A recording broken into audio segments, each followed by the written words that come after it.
21세기에 생긴 이번 전면전 같은 경우는 드론을 이용한, 이제 전자전을 이용한, 러시아군 쪽에서 전자전 장비가 워낙 활용을 잘하고 있기 때문에 저희 가면은 무전기가 먹통입니다. 부상을 당했습니다. 그러면 의무 후송을 요청을 해야 될 거지 않습니까? 무전기 사용을 못 합니다. 폭격 때문에 저희는 이격을 상당히 멀리에서 이동을 합니다. 앞에 있는 사람과 뒤에 있는 사람 대화를 못 합니다. 무슨 일이 있는지 모릅니다. 그런 부분에 대해서 상당히 많이 힘들었었고, 보통 특수부대라고 하면은 은밀하게 침투해서 타격한다, 그리고 빠져나온다, 이건데 은밀하게 침투 자체가 안 되는 겁니다. 연령상 드론 때문에 노출될 수밖에 없습니다.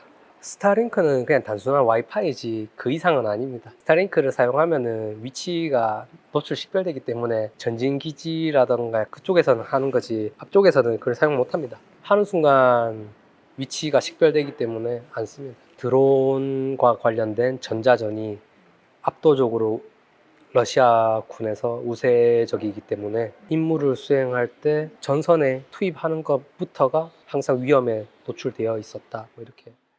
서방 무기라든가 유럽연합 쪽의 무기가 이제 전차가 온다고는 하는데 그 전까지는 부족한 상황이고, 그러면 어떻게 해야 되겠습니까? 대전차 무기 가진 사람이 투입해야 되지 않겠습니까? 저희 팀 같은 경우도 저를 제외하고는 모든 인원들이 다 대전차 무기를 들고 다녔습니다. 저 같은 경우는 의료 배낭을 들고 다녀야 하기 때문에 열애가 된 거지, 언제 어디서 전차가 나타날지 모르기 때문에 그래서 대전차 무기를 휴대하고 항상 다닙니다. 이군 전대인님 올린 영상을 참전하기 전에 참고로 많이 봤었는데 특히 저는 문제라고 생각 안 합니다. 촬영해서 뭐 카메라 들고 다니는 게 아니라 뭐 고프로라든가 그런 거지 않습니까? 사람들이 잘못 생각하고 있는 게 고프로를 들고 다닌다 해갖고 그게 나쁜 게 아닙니다. 왜냐하면은 눈은 두 개 있고 각도가 넓지만은 모든 걸 다 볼 수 있는 건 아니지 않습니까? 근데 고프로를 촬영하지 않습니까? 그러면은 임무가 끝났을 때 디브리핑 할 때 참고하기 상당히 좋습니다. 우리가 이런 임무를 했을 때 너는 이렇게 했고 나는 이렇게 판단을 했었구나, 그러면 우리가 좀 더 발전을 해야 되겠다, 좀 더 수정을 해야 되겠다, 이런 부분도 있을 수도 있고, 저희 같은 경우는 나는 이 길을 보고 가지만 왼쪽에 내가 놓친 부분이 이 카메라에는 잠길 수가 있는 겁니다. 그러니까 이게 있습니다. 한국전쟁 때도 이제 전선 쪽에는 수많은 사람들이 죽어가는 중에서도 부산 나이트클럽에서는 춤추고 노래하고 술 마시고 막 유흥을 즐겼었다고. 매일매일 사람이 죽어나가는데, 내 부하가 매일매일 죽어나가는데, 제가 그 전에 이제 뭐 비정규전 참전을 했을 때도 한국에 가끔씩 들릴 때가 있습니다. 한국은 너무 평화롭지 않습니까?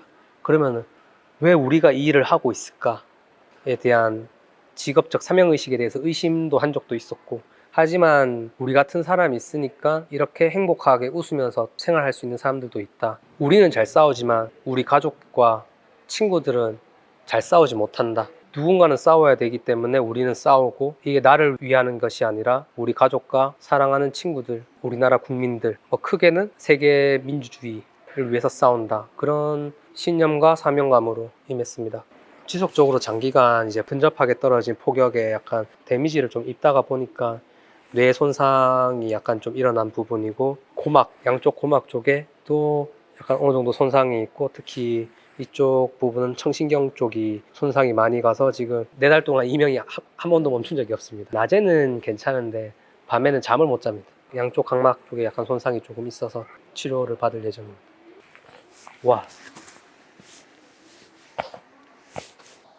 이거는 폐 쪽에 약간 손상이 있어가지고 이제 폭격이 나무 같은 근처에 맞으면 나무 재라고 해야 되나, 약간 미세하게 떠다니는 거, 그거 계속 흡입을 하니까 폐 쪽에도 이제 그게 있고, 계속 이제 좀 호흡기 쪽도 안 좋아지고 약간 좀 그게 있습니다. 많은 사람들이 물어보시는 그게 있습니다. 네 나라가 아닌데 왜 가냐? 저는 그 사람들의 조상이 궁금합니다. 일제강점기 때 독립운동을 했을까? 그리고 한국전쟁 때 그 사람들은 참전을 했었을까? 돈을 줘서 자유민주주의를 살 수 있는 게 아닙니다. 자유민주주의는 군인 피와 땀으로밖에 지킬 수가 없는 게 자유민주주의입니다. 팀원들한테도 Freedom is not free.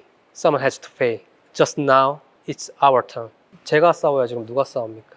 저 자신 자체가 지금 생각해보면은 약간 신체적으로든가 아니면 정신적으로든가 에너지를 이미 쓸 만큼 다 썼다고 해야 더 이상 이제 짜낼 힘이 안 남아 있습니다. 제가 에너지가 좀 충분하고 활성화 시킬 수가 있다면 제가 그 인원들 훈련시키면 됩니다. 근데 그곳에서 더 이상 훈련을 못 시키겠는 겁니다. 제가 어느 순간 내가 이런 것까지 알려줘야 돼? 제가 이제 부정적으로 변하는 순간 제가 이제 느꼈습니다. 나는 이제 한계에 왔구나. 저는 제 한계라는 것을 깨달았고 쥐어짜낼 수 있는 한계치만큼 이미 다 짜냈기 때문에 귀국을 결심했습니다. 지금 봄부터 해서 지금 차근차근 서방 민주주의 진영 측에서 이제 무기라던가 군인 훈련이라던가 뭐 전차, 전투기, 포 뭐 다양한 것들 지금 많이 보내고 있는 중입니다. 봄부터 여름까지는 지금 우크라이나가 압도적으로 우세가 되지 않을까. 그런데 결론은 아무리 무기를 좋은 것을 지원을 받는다 하더라도 결론적으로 운영하는 것은 사람입니다. 그 사람이 그것을 운영할 수 있느냐. 보병이 땅을 따먹고 들어가야지 그 다음에 전차가 따라오고 포가 따라오는 겁니다. 일단 사람이 있어야 되는 겁니다. 근데 이제 더 이상 죽어나갈 젊은이가 없습니다. 그렇기 때문에 전쟁은 길게 못 간다고 생각합니다. Airplane mode's on. 지금 머리가 아프고 귀도 안 들리고 눈도 침침합니다. 얼굴은 욱신욱신거리고 다리에 파편은 빠졌지만은 걸을 때 그래도 약간 신경이 계속 쓰이는데 후회하나 안 하냐. 매 순간 후회했습니다. 아, 더 이상은 너무 힘들다. 나 정도는 없어도 괜찮지 않나? 이런 마음이 혹할 때가 있습니다. 불의를 외면하고 싶을 때가 있습니다. 그 순간순간의 후회를 참았던 것에 대해서 후회하지 않습니다. 후회의 순간들을 견뎌내고 지나가면서 후회가 모여서 후회가 아니게 된 겁니다.